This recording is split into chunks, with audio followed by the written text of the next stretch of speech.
नमस्कार। न्यूज क्रांति की ऑडियो समाचार प्रसारण सेवा आज क्या हुआ में आप सभी का स्वागत है। आज के मुख्य समाचार इस प्रकार हैं। कल से शुरू होगा मालाबार समुद्री अभ्यास का केन्या के रक्षा बलों के प्रमुख 4 दिन की भारत यात्रा पर आएंगे।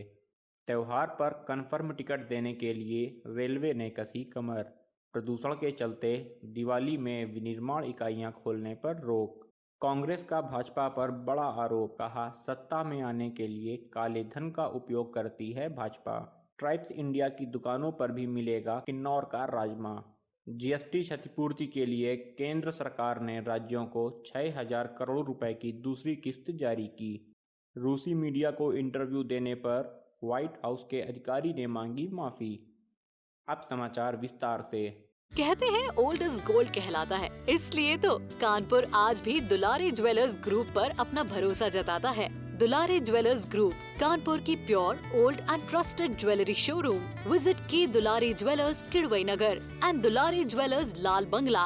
भारत, जापान, ऑस्ट्रेलिया और अमेरिका की नौसेनाओं के बीच पहले चरण का मालाबार अभ्यास विशाखापत्तनम में बंगाल की खाड़ी में मंगलवार से शुरू होगा और शुक्रवार को समाप्त होगा।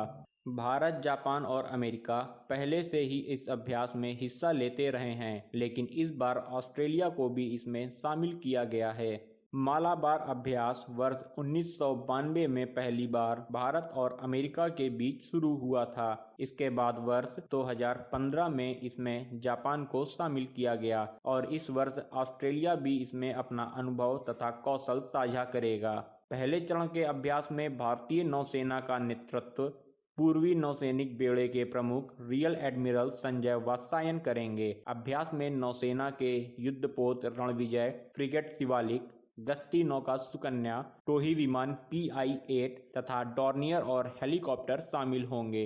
इस बार कोरोना महामारी के कारण नौसेनाओं के बीच समुद्र में ही अभ्यास होगा और जमीन पर किसी भी तरह के कोई कार्यक्रम आयोजित नहीं किए जाएंगे।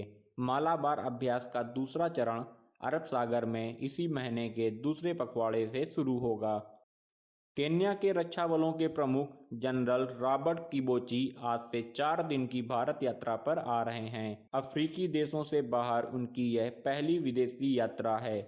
जनरल किबोची ने गत मई में पदभार संभाला था और वह भारत रक्षा मंत्रालय के निमंत्रण पर आ रहे हैं। करीब सप्ताह भर की यात्रा के दौरान वह रक्षा मंत्री, राष्ट्रीय सुरक्षा सलाहकार, तीनों सेनाओं के प्रमुखों और विदेश मंत्रालय के वरिष्ठ अधिकारियों से मिलेंगे। केन्याई सैन्य अधिकारी यात्रा के दौरान आगरा, मऊ और बंगलौर में भी जाएंगे। वह इससे पहले युवा अधिकारी के तौर पर मऊ स्थित सैन्य कॉलेज में वर्ष 1984 से 1987 तक सिंगल अधिकारी इंजीनियरिंग कोर्स कर चुके हैं। उनकी यात्रा दोनों देशों के बढ़ते संबंधों के बीच हो रही है।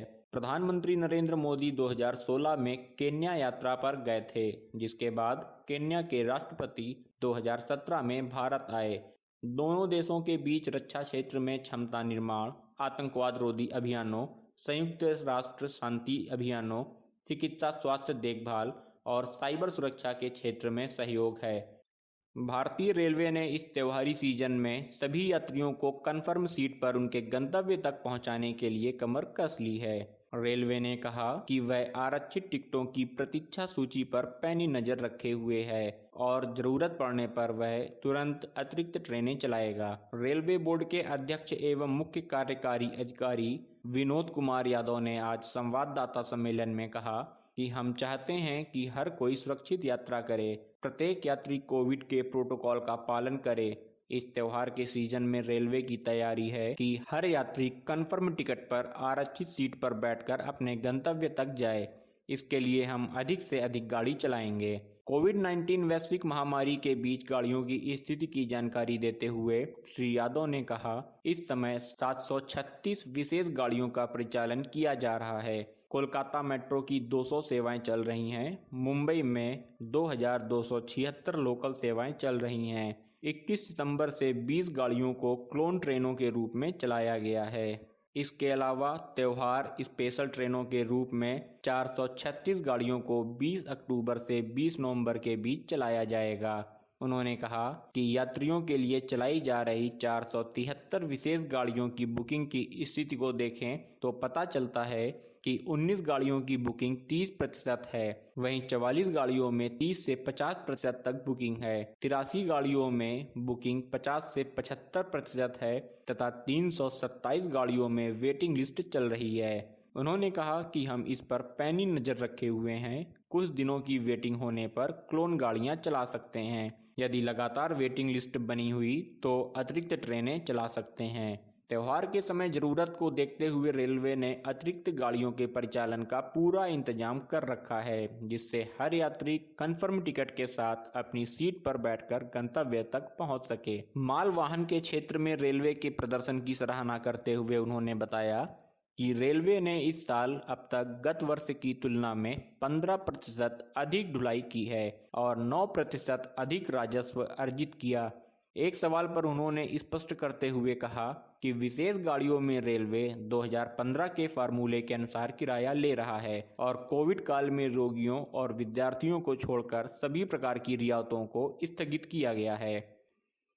राजधानी दिल्ली में प्रदूषण के खतरनाक स्तर को देखते हुए भविष्य में जो भी नए औद्योगिक क्षेत्र बनेंगे उसमें केवल उच्च प्रौद्योगिकी और सेवा क्षेत्र के उद्योगों को लगाने की ही मंजूरी दी जाएगी और किसी भी नई विनिर्माण इकाई को खोलने की इजाजत नहीं मिलेगी। मुख्यमंत्री अरविंद केजरीवाल ने सोमवार को ऑडियो कॉन्फ्रेंसिंग के माध्यम से मीडिया को संबोधित करते हुए कहा कि यह फैसला दिल्ली में बढ़ते प्रदूषण को देखते हुए लिया गया है। केजरीवाल ने कहा कि राष्ट्रीय राजधानी में अब किसी नए विनिर्माण उद्योग को खोलने की इजाजत नहीं मिलेगी। नए औद्योगिक क्षेत्र में सिर्फ सूचना प्रौद्योगिकी, मीडिया, कॉल सेंटर, एचआर सेवा, बीपीओ, टीवी वीडियो उत्पादन, वकालत, CA, architect, market research, placement agency को ही इजाजत मिलेगी। केजरीवाल ने बताया कि अभी तक यह सभी कार्यालय श्रेणी में आते थे और केवल वाणिज्यिक क्षेत्र में खोले जा सकते थे। वाणिज्यिक क्षेत्रों में जमीन की कीमत बहुत अधिक थी, जिसकी वजह से उन क्षेत्रों में इस श्रेणी के कार्यालय नहीं खोले जा सक रहे थे।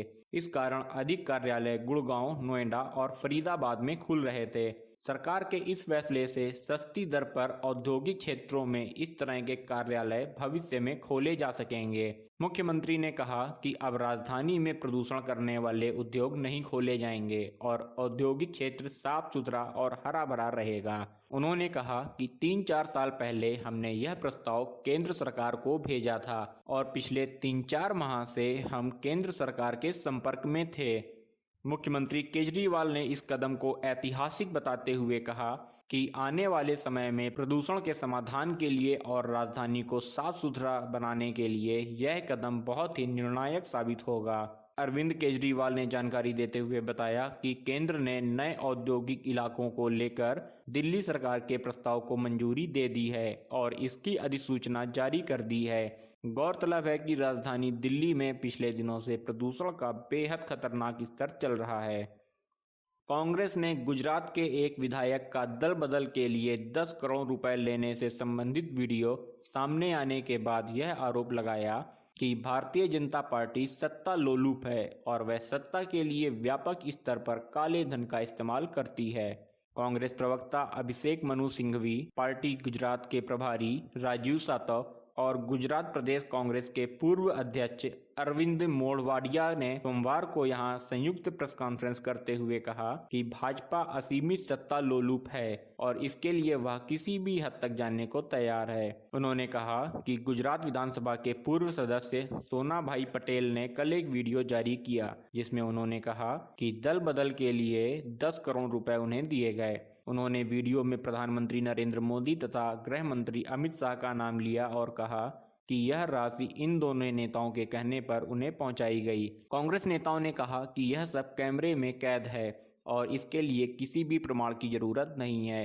इससे साफ होता है कि सत्ताधारी दल भ्रष्टाचार में लिप्त है और वह सत्ता के लिए गुजरात ही नहीं देश के अन्य हिस्सों में भी विधायकों की खरीद फरोख्त में शामिल रही है। आदिवासी समाज के लिए आजीविका के अवसर जुटाने में लगे भारतीय जनजातीय सहकारी विपणन विकास महासंघ ट्राइफेड ने अपने कारोबार में किन्नौर के राजमा, दक्षिण भारत से काला और गोरा चावल, सूखी लाल मिर्च और झारखंड की कुर्थी दाल समेत 100 नए वन उत्पादों को शामिल किया है। ट्राइफेड के अध्यक्ष और महाप्रबंधक प्रवीर कृष्णा ने सोमवार को जानकारी देते हुए बताया कि आदिवासी उत्पादों की नई श्रेणी में 100 नए वन उत्पाद शामिल किए गए हैं। यह उत्पाद मुख्य रूप से प्राकृतिक उपज और प्रतिरक्षा को मजबूत करने में सहायक होंगे।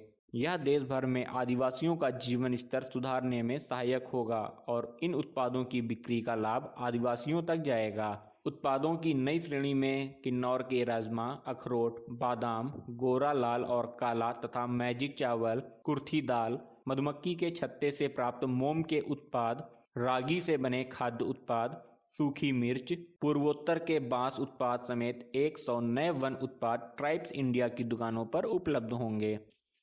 केंद्र सरकार ने एक विशेष व्यवस्था के तहत जीएसटी क्षतिपूर्ति वाले 16 राज्यों और 3 केंद्र शासित प्रदेशों को आज 6,000 करोड़ रुपए की दूसरी किस्त जारी की। विदेश मंत्रालय ने इस विशेष व्यवस्था के तहत अब तक राज्यों को 12,000 करोड़ रुपए के ऋण दिलाने में मदद की है। मंत्रालय के अनुसार यह राशि 4.42% ब्याज दर पर जुटाई गई है और राज्यों को भी इसी दर पर यह राशि दी गई। कोरोना काल में जीएसटी राजस्व संग्रह में कमी आने के कारण क्षतिपूर्ति नहीं मिलने से नाराज राज्यों ने इस मद की राशि देने के उद्देश्य से विकल्प के तहत एक विशेष व्यवस्था की मांग की थी, जिसको 21 राज्यों और 3 केंद्र शासित प्रदेशों ने मंजूर किया। अब तक जिन राज्यों को इस मद में ऋण दिए गए हैं उसमें आंध्र प्रदेश, असम, बिहार, गोवा, गुजरात, हरियाणा, हिमाचल प्रदेश, कर्नाटक, मध्य प्रदेश, महाराष्ट्र, मेघालय, ओडिशा, तमिलनाडु, त्रिपुरा, उत्तर प्रदेश, उत्तराखंड, दिल्ली, जम्मू कश्मीर और पुडुचेरी शामिल हैं।